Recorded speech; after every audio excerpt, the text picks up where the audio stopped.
উশাহৰ দৰে কাষত থকা এজন মানুহক হঠাতে এদিন দূৰ কৰি দিয়াটো সহজ নে? আজীৱন তোমাৰ সৈতে থকাৰ ইচ্ছাৰে ইটছ নট ৱৰ্কিং বুলি কোৱা যাত্ৰা সহজ নে?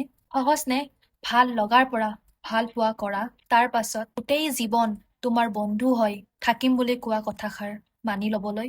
যাৰ কাষত সমস্ত পৃথিৱী বিচাৰি পাইছিলো, তেওঁক আকৌ অচিনাকি হৈ লগ পোৱাটো সহজ নে? আচলতে সহজ একোৱেই নহয়। সম্পৰ্ক ধৰি ৰখা আৰু এৰি দিয়া দুটাই টান। এই পৃথিৱীত হেজাৰজনক পোৱা যায়, কিন্তু তেওঁ নহয়। সান্তনা আৰু মৰম দিয়া বহুত লোক আপুনি পাব, কিন্তু তেওঁ নহয়।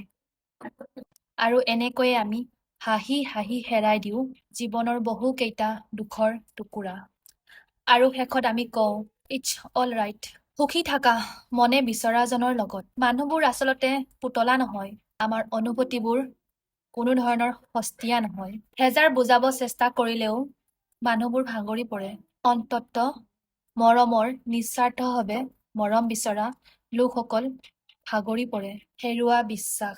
শেষত থাকি যায় মৰমৰ অবিশ্বাসী, কাষলৈ আহিব ভয় কৰা এটা ভাগৰুৱা দেহা। হাঁহিও থাকে, অথচ কিবা এটা নাথাকে। যন্ত্ৰণাৰে আবৃত পৃথিৱীত কাৰোবাৰ সাহস হওক ভাল পোৱাৰ অৰ্থ হেৰুৱা এই পৃথিৱীত কাৰোবাৰ মৰম হওক ভালেই থাকক, ভালেই ৰাখক।